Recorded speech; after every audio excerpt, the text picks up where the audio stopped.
Bonjour à vous tous. Aujourd'hui, nous sommes en compagnie de Dorothée, Eva, Mélanie et Emmanuel devant une table de salade absolument formidable. Hein. Reconnaissez que c'est beau quand même. Hein. Est-ce que vous aimez la salade d'abord? Oui. C'est vrai, vous en mangez? Ouais. Oh, tu fais un petit oui, toi, Emmanuel? Oui. Souvent? Oui. Il faut manger de la salade parce que c'est plein de vitamines. Et toi, t'en manges en été? Ouais, Et pas en hiver? Si, en hiver, mais surtout en été, le plus souvent en été. Parce que vous savez qu'il y a deux grandes familles de salades. Il y a la famille des salades d'hiver et la famille des salades d'été. Alors maintenant, avec les serres, on peut les trouver d'un bout de l'année à l'autre. Donc, on a présenté là des salades à la fois d'hiver et des salades d'été. Alors là, effectivement, il y en a beaucoup, plein de variétés. Mais est-ce que vous savez qu'il y a énormément, des centaines de variétés de salades. Imaginez que la Quintigny, qui était le chef des jardiniers de Louis XIV, servait tous les jours, une salade différente sur la table du roi. Vous vous rendez compte, ça fait au moins 365 sortes de salades. C'est absolument invraisemblable. Alors, toutes ces salades sont divisées en deux grandes familles. La famille des laitues. La laitue, c'est le numéro 1.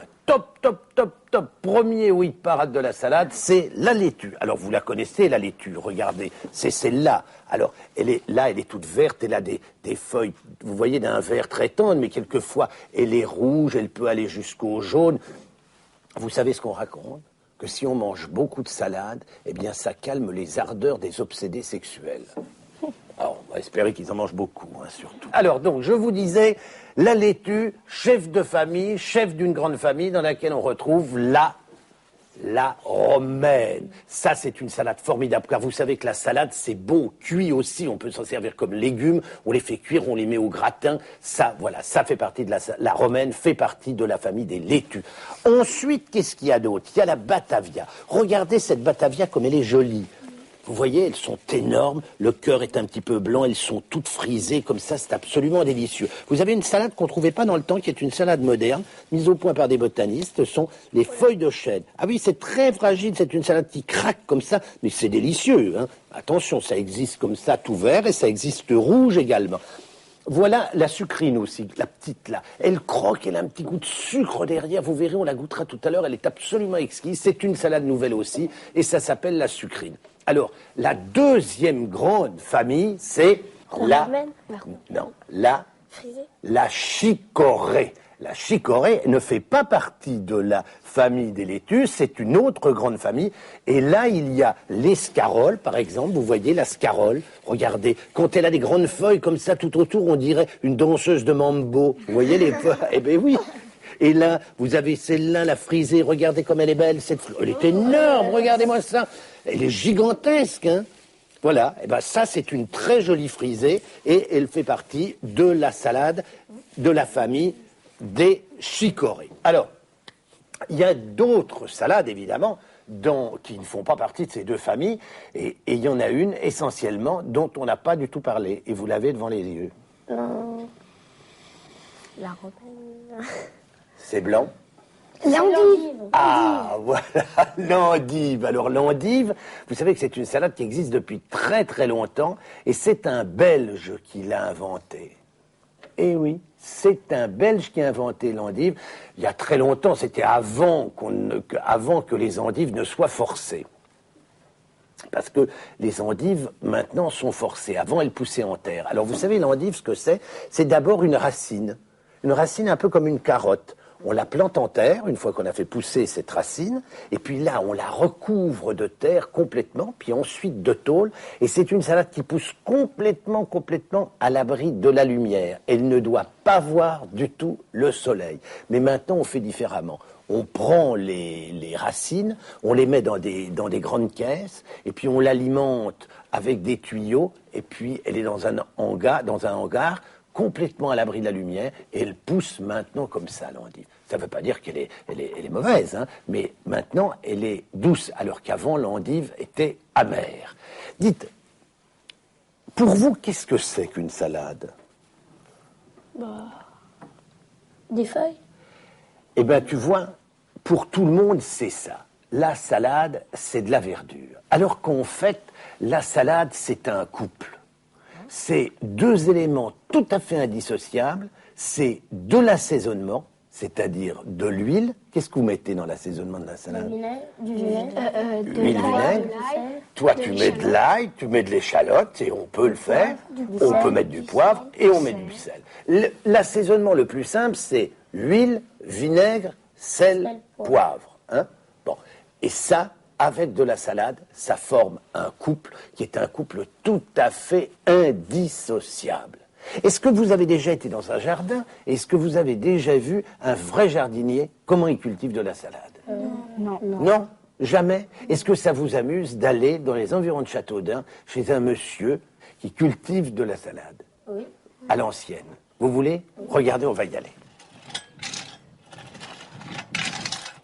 Voilà Monsieur Jean. Alors, il est d'abord en train de préparer sa terre, comme vous voyez, parce qu'il faut que la terre soit propre, qu'elle soit très meuble. Là, maintenant, avec un cordeau, c'est-à-dire une grande ficelle, si vous voulez, il va faire une petite tranchée. Le cordeau sert à ce que la tranchée soit droite et il va semer des graines. Car la salade, c'est à l'origine une petite graine. Là, il est en train de tasser la terre légèrement, après l'avoir recouverte. Maintenant, il arrose. Alors lui, c'est un vrai méticuleux jardinier dont il arrose avec de l'eau de pluie. Et puis, quelques jours après, regardez, voilà, c'est levé. On a de toutes petites salades. Alors là, il me semble que c'est de la Batavia, si je ne me trompe. Alors, il arrache méticuleusement toutes ces petites salades.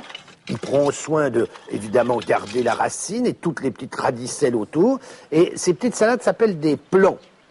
Alors ensuite, il fait un trou et puis il introduit la racine en terre. Vous voyez, voilà, regardez comme il fait méticuleusement. Hop, et il rebouche à côté. Et quelques semaines plus tard, regardez ce qui arrive. C'est Madame Jean, donc la femme du jardinier, qui cueille. Regardez la beauté de ces Batavia, car il s'agit là de cette Batavia, c'est-à-dire la salade que nous avons ici sur le plateau. C'est celle-là, c'est celle qui a poussé et qui, chez Monsieur Jean et cueillie par Madame Jean. Voilà ce que c'est. Alors vous voyez, c'est quand même extrêmement simple. Hein. Est-ce que la laitue, ça existe depuis longtemps? Ouf. Écoute, honnêtement, je ne peux pas te répondre. Mais je peux peut-être te raconter une histoire à propos de la laitue. Figure-toi qu'en Grèce, il y a très très longtemps, la Grèce antique, tu sais que la Grèce est composée de plein de petites îles comme ça, et on va de l'une à l'autre en bateau. Et il y avait là un jeune garçon, pas très beau. La nature l'avait pas vraiment gâté, tu vois, c'était pas un très très joli garçon, et il était batelier, c'est-à-dire qu'avec son bateau, il allait d'une île à l'autre et il transportait des gens. Un jour, il est sur le bord du port, dans une petite île, et arrive Vénus, la déesse de l'amour. Elle arrive, elle est éblouissante, il la regarde, il est complètement émerveillé, elle veut aller dans une île, elle monte sur son bateau, il la transporte dans l'île où elle voulait aller, et en descendant du bateau, elle lui demande combien je te dois. Et il est tombé amoureux sûrement, hein, à mon avis, il est tombé amoureux, et il dit non, c'est rien pour vous, c'est gratuit, il ne veut pas qu'elle paye le voyage. Alors figurez-vous que Vénus, elle avait toujours un petit sac à la main, dans lequel il y avait des tas de flacons, et dans ces flacons, il y avait des parfums qui faisaient des miracles. Et elle lui donne un petit flacon. Et alors le batelier ouvre le flacon, il respire, paf, il est transformé en un jeune homme, mais éblouissant, d'une beauté extraordinaire. C'était le plus bel homme de Grèce. Et en plus, il était très, très entreprenant. C'est-à-dire qu'en fait, il aimait beaucoup draguer des filles. Alors, et un jour, une autre prêtresse, Sappho, tombe, elle, amoureuse de ce beau batelier. Et alors, elle lui envoie des poèmes, elle lui dit qu'elle l'aime, etc. Et lui, il ne la regarde pas. Il ne la regarde pas, il ne la voit pas. Et alors Sappho, qui était très amoureuse du batelier, mais qui n'arrivait pas à ses fins, monte en haut d'un rocher, elle se jette du haut du rocher dans la mer, elle meurt. Et alors Vénus, qui était très amie avec Sappho, était très furieuse, et alors elle a transformé le batelier en laitue et l'a mangé, avec du miel et avec de l'hydromel. Voilà l'histoire. Alors, je ne suis pas sûr que ce soit vraiment l'histoire qui puisse expliquer la naissance de la laitue, mais enfin, c'est une histoire. Dites, est-ce que vous ne voulez pas qu'on aille dans la cuisine? Je vous donnerai une recette de salade cuite. Très bonne, hein? Ok? Allez, on va dans la cuisine. Venez par là, on y va. En route, mes petits-enfants. Alors, là maintenant, je vais vous montrer comment on fait ce gratin de feuilles vertes de salade.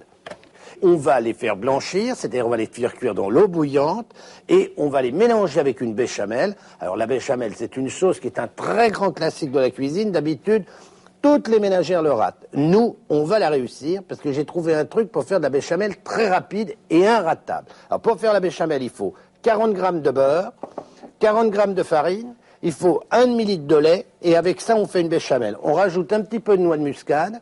Ensuite, on rajoute de la crème fraîche, à peu près 20 centilitres. Et au moment où tout est prêt, on met un petit peu de gruyère râpée ou d'emmental ou de comté. On met gratiné au four et c'est parfait. Alors on commence. Regardez, ici, vous voyez une bassine d'eau froide. 1, 2, 3. Elle va bouillir. Et voilà. Vous avez vu le miracle? Alors là maintenant, ça bout. Je mets la salade dans l'eau que j'ai préalablement salée. Voilà. Et je vais laisser cuire ça pendant 10 minutes. Vous voyez? Voilà. Alors ça va ramollir. Maintenant, je vais vous montrer la béchamel. Je vais mettre le beurre dans la casserole. Le voilà. Vu, je laisse à fondre. Petit feu. Là maintenant, je verse les 40 grammes de farine d'un coup sec. Et voilà. Maintenant, je vais bien remuer consciencieusement, soigneusement, le beurre et la farine, de façon à ce qu'il y ait une pâte bien lisse, sans aucun grumeau. Regardez. Et je verse le lait froid d'un coup. Voilà. Et maintenant, je vais, à feu moyen, porter à ébullition. Voilà, feu moyen à ébullition. Et je tourne sans arrêt. Et vous allez voir, ça va tout à coup devenir une très jolie sauce onctueuse. Le beurre, la farine et le lait vont se lier tout doucement, tout doucement, tout doucement. Dès que ça va bouillir.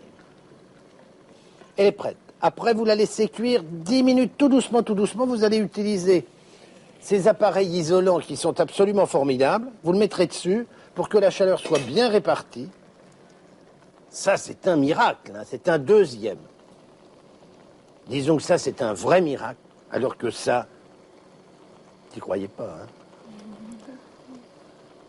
Regarde, voilà, tu vois, ça y est, c'est devenu épais, regarde. Il y a des bulles. Voilà, il y a des bulles, ça bout, tu vois, voilà, c'est fini, on réduit le feu, là, tout doucement, regarde ce qui se passe, et voilà. Et alors maintenant, on va la laisser, c'est fait, tu vois, ça commence à bouillir. Vous voyez, mes enfants, venez regarder comme c'est beau. Regarde, tu as vu, tout à l'heure, c'était du lait, là, maintenant, regarde. C'est devenu une sauce complètement onctueuse. Voilà. Alors, il n'y a pas de grumeaux, il n'y a rien du tout, c'est vraiment formidable. Alors, vous voyez, je prends cet ustensile-là, je le mets là-dessous, donc ça va réduire le feu, ça va réduire la puissance du feu, et je vais le laisser cuire tout doucement. Oublions tout ça pendant 10 minutes. On verse la salade dans un égouttoir, on coupe en petits morceaux et on va le mettre au four. Alors là maintenant, on rajoute la crème. Continue à tourner. On dirait des épinards. Comment? On dirait des épinards. Ah bah oui, on dirait des épinards. Tu vois, en cuisine, on prend ses doigts, ça n'a aucune espèce d'importance, surtout quand c'est de la crème. Parce qu'il est lavé. Parce que la crème, on peut la manger. Et là maintenant, regardez ce qu'on fait. On a remué. On verse par-dessus un petit peu de cette belle béchamel. Regardez comme c'est beau. Ah oui, ça va être bon. Ah oui, ça, normalement, c'est très, très bon. Voilà. Et là, si on aime ça, on va rajouter le gruyère. Qu'est-ce qu'il veut mettre, le gruyère? Allez, viens. Mets le gruyère. Mettez-le bien réparti partout, tout autour. Hein. Qu'il y en ait bien dessus. Voilà, vas-y. Voilà, impeccable. Regardez, je le mets au four, on verse le restant. C'est très bien, t'inquiète pas. Tiens, ouvrez-moi le four, mes chéris. On le met d'abord à mi-hauteur, et voilà. Là, maintenant, il faut 8-10 minutes, hein, à peu près. Et puis, on va se mettre dans la serre, et je vous l'apporte. Dès que c'est prêt, on va le déguster. On a faim, non? Oui. Allez, en voiture, vous allez dans la serre, et moi, je vous l'apporte. Regardez-moi ça, la belle couleur que ça a, hein? Salut, salut à tous. Au plaisir de vous retrouver la semaine prochaine avec évidemment d'autres recettes et d'autres produits.